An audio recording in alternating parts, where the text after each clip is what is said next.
everybody, and welcome to JR Jeep. This is Lance. I hope you're having a wonderful day.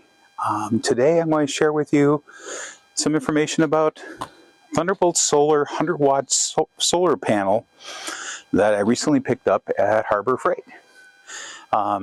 Many of you are probably familiar with Harbor Freight stuff. Why not necessarily tools I would put on par for lifetime tools? For many of us, they are budgetary friendly.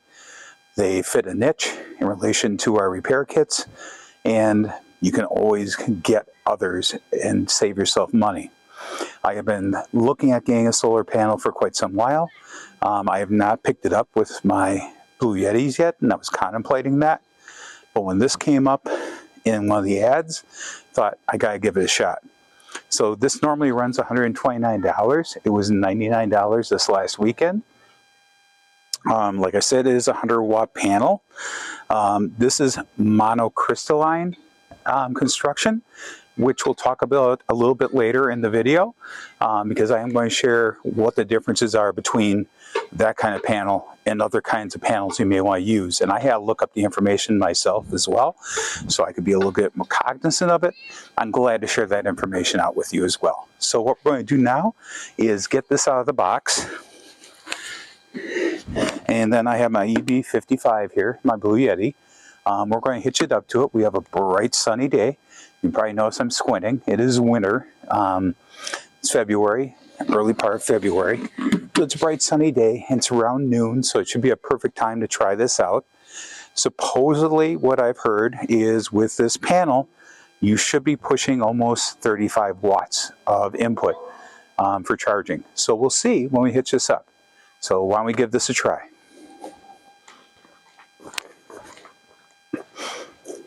Panel out of the box. You can see it's one panel. Aluminum construction on the outside, framing it. Then we have two legs to brace it up at the angle you want to. It does have the J connection, so this will fit right into my Blue Yeti, which I got ready.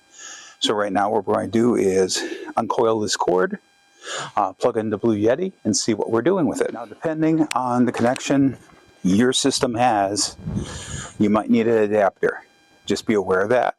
I did pick up a kit at Harbor Freight as well. This is their Thunderbolt solar part. It actually has 1, 2, 3, 4, 5, 6, 7 connectors that come with this. So you should be definitely be able to find one that works with the system you're going to do. So I'm going to get this out of the box and see what we got here to hitch up to the system.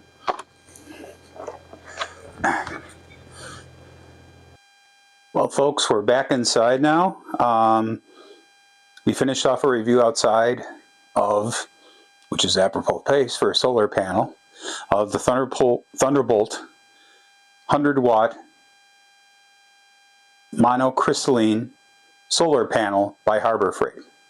As I mentioned, these occasionally go on sale. When I picked this up, it was like $89.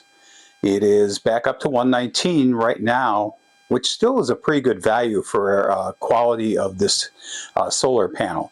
So something to keep in mind if you're looking for something. As you can see, I have it stretched out here, basically, and we're going to talk a little bit about the differences in solar panels because I wanted to refresh my memory on it. So please pardon me if I have an iPad on here with basically some of my notes on it, but I wanted to make sure to share pertinent information with you so you're on the same page as I am when you're reviewing these things.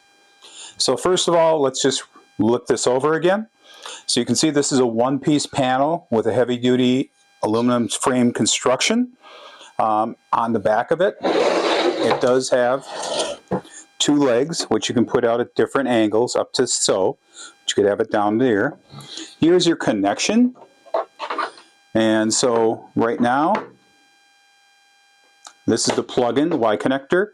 I did get the accessory kit, which I'll showcase again shortly, that attaches up to many attachments that you can use this solar panel with, including your battery pack, other things. But something to keep in mind when you're buying this, you might want to also look at the kit. And those aren't that expensive either. So let's review some information about solar panels in general. So you'll encounter two types of these solar panels. One, like this, is a monocrystalline solar panel, and then there's polycrystalline solar panels. Both types produce energy from the sun in the same way, but there are differences to remember. So polycrystalline solar panels have black colored cells made up of a single silicon crystal, usually have higher efficiency rating, and these panels usually come at a higher price. Polycrystalline solar panels are blue colored cells made up of many filaments. So they're not quite as efficient, but you can get them at a cheaper price.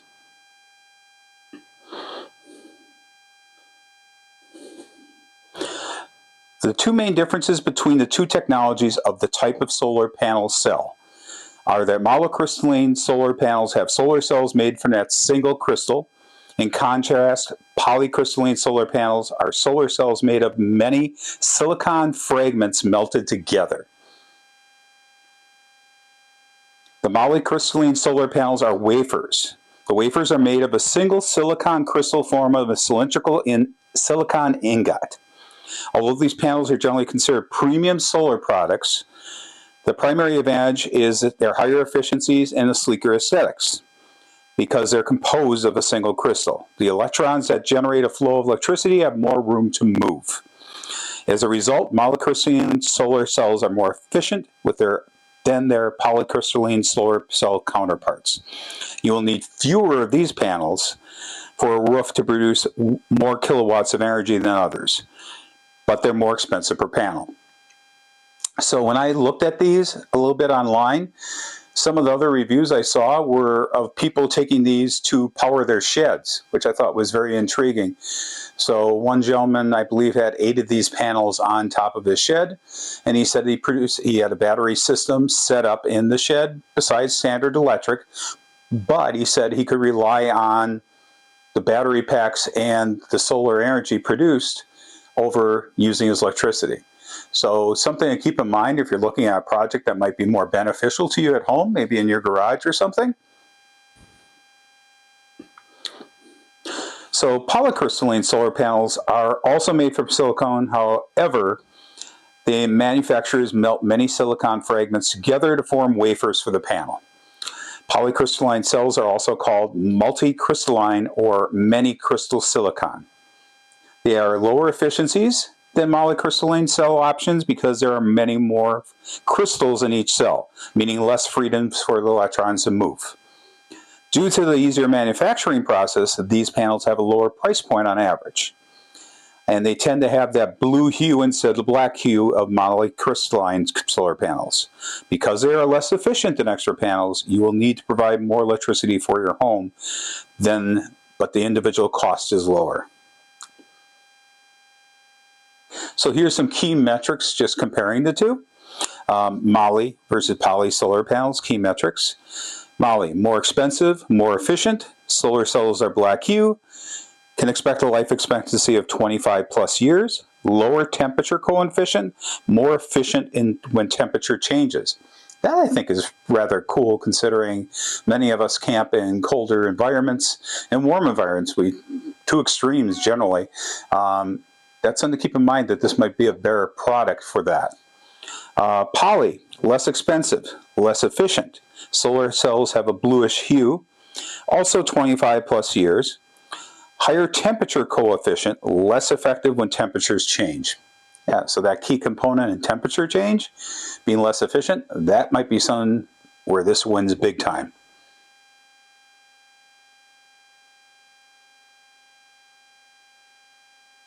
So speaking to the temperature coefficient, they have a little information here. Like efficiency, monocrystalline solar panels tend to outperform their polycrystalline models regarding temperature coefficients. A panel's temperature coefficient is essentially measured on how well it performs in warm temperatures, with percentages closer to 0 being better. So it follows that monocrystalline solar panels have a better track record in high temperatures.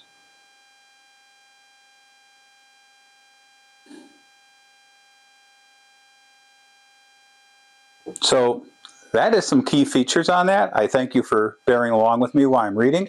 But like I said, I did want to share information that I thought was pertinent and that you are on the same page with me when you're looking at these, what options are going to be better for you. So lastly, we're going to talk a little bit about this Thunderbolt Solar 7-piece solar power connection cable kit. So this does include a 10-foot extension cable, SAE to SAE polar adapter, SAE to female cigarette lighter power port, SAE to male cigarette lighter power plug, SAE to LED charge indicator, SAE to 8mm adapter cable, and SAE to alligator clips. So even if you were having a problem, maybe your car battery ran down unexpectedly more than you figured, you could hitch it up to the battery with clips and hopefully charge that battery enough that you get up and running. This kit was like $14.95, so I really suggest when you're getting the device, because it works with many solar panels, pick this up as well. That might be very helpful to you in the long run. Like I mentioned before, I do not get kickback from these companies. I'm not a member of Harbor Freight. I do use their tools quite a bit. Thusly, that's when I found out that this was on sale. If you subscribe to their newsletter, a lot of times you're going to see deals upcoming for various things. With many of us, we like to fix our Jeeps on our own. So a lot of times those tool deals are really key to look into as well. But like something like this comes up, you can take advantage of it. I don't have an Amazon link for this, even though they do have some Harbor Freight stuff on Amazon. I did not find this on there, so I couldn't link to it. I will link the Harbor Freight link in the description below so that you can go there and see this and maybe bookmark it so that you can watch that. If it does come on sale, you can take advantage of it if you're so interested. I hope, again, you found this information valuable, and I thank you for tuning in. Always appreciate it, and good to see you. Again, this is Lance from JR Jeep. If you enjoyed this, please give a thumbs up, looking to add subscribers and share our content with you, and consider following the page. We always like having you here, and I like sharing out that content, like I said. So till next time, have a great day. Happy trails.